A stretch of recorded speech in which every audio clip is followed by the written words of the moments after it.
friends, Nibs again. I wanted to get out to the range today and do a little shooting. Actually, mainly wanted to get the dogs out here and let them do a little bit of running around. Haven't had them out in a few days, so they get stir crazy like we do too. So, but I wanted to get this one out. In all honesty, I had already done a really nice video on this one, and I had screwed it up on editing, and I didn't realize it. I had uploaded it to YouTube. I didn't publish it yet, but I didn't realize that I had screwed up the editing pretty bad. It was not publishable, but and I had deleted all of the raw footage before I realized that I had screwed it up. So, but I'm going to redo it again. This is a great shooting gun. This is my Webley and Scott, and it's a Hawk Mark III, which, from what I understand, the Mark III version was made only in 1978 and 1979. So it's a cool old vintage gun. I'm going to be testing it with a couple of different pellets. I've got these Diablo Basics. They're a 7 grain. They're one of my go-tos, tried and true. And then I've got these brand new ones that are, you've seen me talking about this rifle brand. And these are the premium flatheads, 8.18 grains. So a little bit heavier ones. So we'll try out a group with those. Pretty breezy out here today though, so not knowing what we're going to be able to accomplish. But I'm running out here about, well, exactly 10 meters, 33 feet. This is most of these pellet guns are set up to be 10-meter guns. So once we determine how good or bad it does with the 10 meters, then we'll stretch it out on a different day. But like I said, the wind's blowing pretty stiff. I did zero this gun with these Diablo Basics, so I expect it'll shoot pretty good with these. So let's do a group. Let's do a group with these.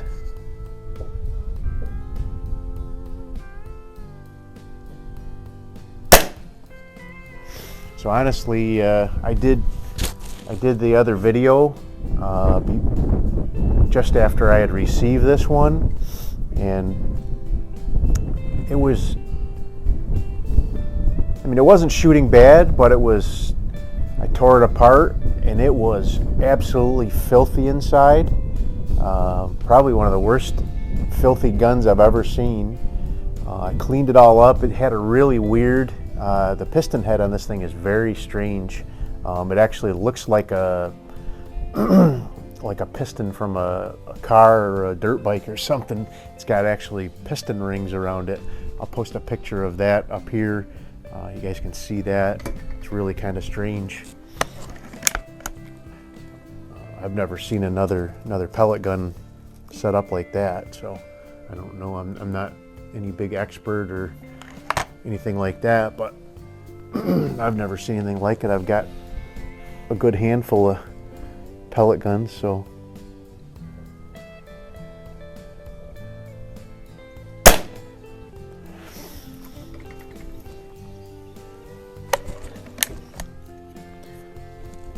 but before I cleaned it up, the shooting portion of the firing mechanism was pretty quiet, really, but when I was cocking it, it was very noisy.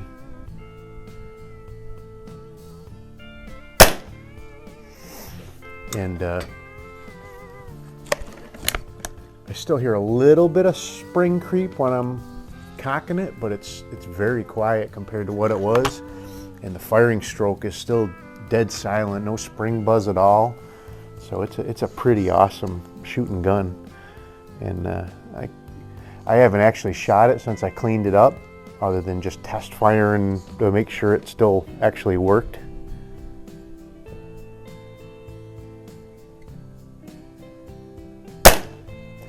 So looks like a pretty impressive little group coming together down there with these RWS. These are some that I really come to rely on these ones for most of my guns. And I've ordered quite a bit of them, so I have a good supply of them.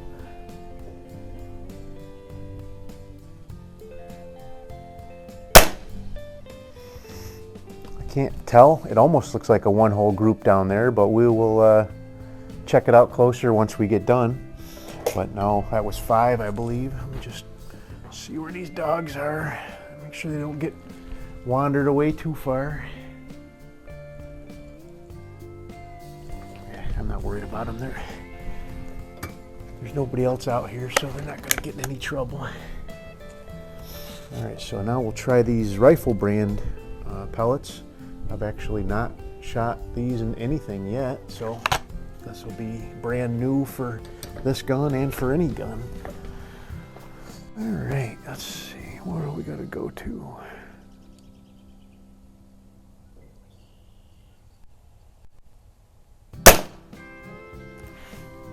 Looks like I can come up a couple clicks with both of these, but we'll leave it and just see what our group looks like. So I did, like I said, I did tear this thing completely apart, cleaned it out inside and out, got the nice coating of grease on the spring. It was just, all it was just really dirty, looked like dirty motor oil inside. Just terrible. Nobody maintained anything with it.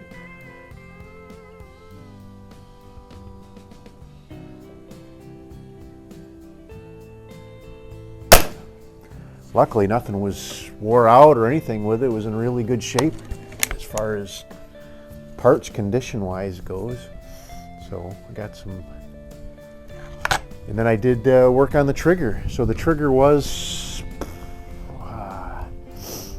5-6 pounds, I believe it was, and you actually adjust it. There's a screw on the top here. It's really odd the way these adjust. And the lightest I could get this to go right now, which isn't terrible, is about 2 pounds.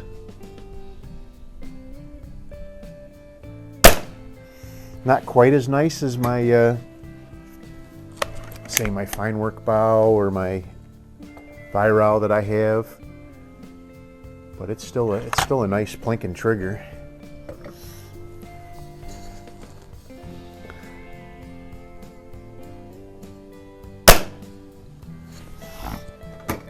Let me do one more. I think that was 5 anyway, but I'll do one more just to, it looks like a good looking group coming together with this guy too, so. Better than I expected with the wind.